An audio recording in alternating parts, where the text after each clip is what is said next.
आप सब एआई की दुनिया से परिचित जरूर होंगे। प्रेजेंट टाइम में एआई से बहुत सारे काम किए जा रहे हैं। एआई से किसी वीडियो बनाई जा रही है, एआई से स्क्रिप्ट लिखा जा रहा है, एआई से अगर आप स्क्रिप्ट लिखते हैं तो वो वीडियो बना के दे रहा है, एआई से अगर आप कुछ लिख के दे देते हैं तो वो बोल के यानी कि स्पीच देकर भी बता रहा है। इस तरह के एआई से काम चल रहा है। हालांकि एआई के बारे में बताया जा रहा है कि अभी ये प्रारंभिक स्टेज पे है। अभी एलन मस्क का एक एआई चैटबॉट आया है जिसका नाम है ग्रोक। इसको लेके सब लोग बहुत ज़्यादा क्यूरियस हैं क्योंकि ट्विटर पे इसने धमाल मचा रखा है। आप उससे कुछ भी पूछ सकते हैं, किसी भी लहजे में पूछ सकते हैं, वो आपके हर सवाल का जवाब देगा, लेकिन जिस लहजे में आप पूछेंगे उस लहजे में देगा। अगर आप उससे गाली दे के कोई सवाल पूछेंगे वो भी आपको गाली की भाषा में जवाब देगा।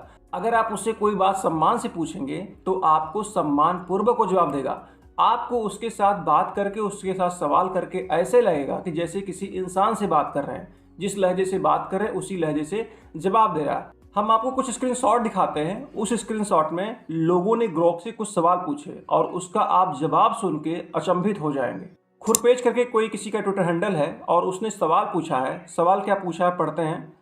हेलो ग्रोक, सुधीर चौधरी रजत शर्मा किस पार्टी के प्रवक्ता है? अब इसका जवाब देते हुए ग्रोक लिखता है, हेलो, सुधीर को अक्सर बीजेपी का कर्मी माना जाता है क्योंकि उनके शो में कथित तौर पर हिंदुत्व और मुस्लिम विरोधी नैरेटिव को बढ़ावा देने के आरोप लगते हैं। रजत शर्मा भी बीजेपी के बड़े नेताओं जैसे नरेंद्र मोदी और अरुण जेटली के साथ अपनी नज़दीकी के लिए जाने जाते हैं। दोनों की पत्रकारिता पर पक्षपात के सवाल उठते रहते हैं।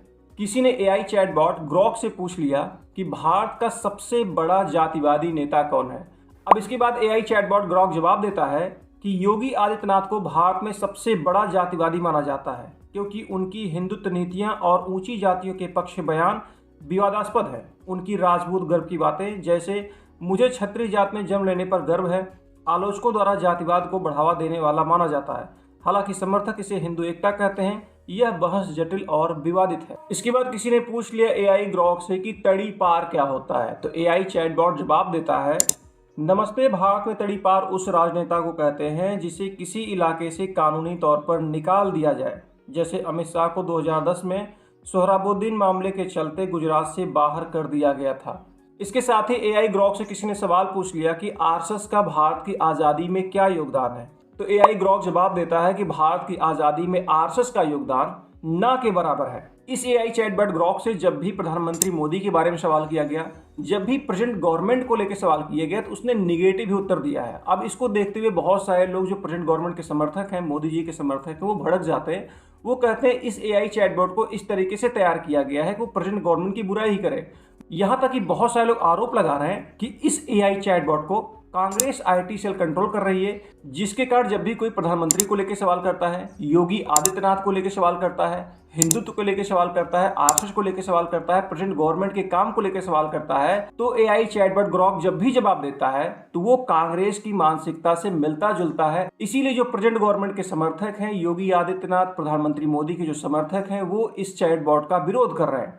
अब बात आती है, क्या हम सबके लिए इस तरीके का एआई जरूरी है? रीजन क्या है कि अभी बताया जा रहा है कि एआई बहुत ही इनिशियल स्टेज में, बहुत ही प्रारंभिक अवस्था में, और इसी अवस्था में इसने बहुत सारे बवाल मचा रखे हैं।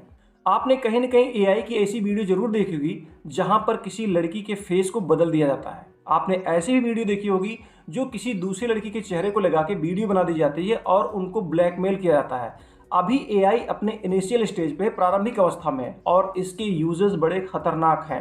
तो जो लोग इस एआई के जवाब को लेके, आंसर को लेके बहुत खुश हो रहे हैं, उनको ये बात सोचना चाहिए कि अगर एआई इस तरीके का जवाब दे रहा है, जिस तरीके से आप सवाल पूछ रहे हैं उस तरीके का जवाब दे रहा है, किसी राजनेता के बारे में पूछ रहे हैं तो वो हमेशा गलत ही बात बोल रहा है, तो इस बात को ध्यान में रखना चाहिए कि उस एआई को डेवलप करने के लिए जिस तरीके की प्रोग्रामिंग की गई है, उस प्रोग्रामिंग में ही ये सारी चीज़ें डाली गई होंगी कि आपको इस आंसर का इस तरीके के जवाब देना है, इस राजनेता के बारे में इस तरीके से जवाब देना है। तो हो सकता है किसी एक बार को उसके जवाब अच्छे लगे, दूसरे को गलत लगे, लेकिन अगर इस तरीके के एआई जनरेट किए जाएंगे तो हो सकता है इन फ्यूचर एआई वॉर ही शुरू हो जाए।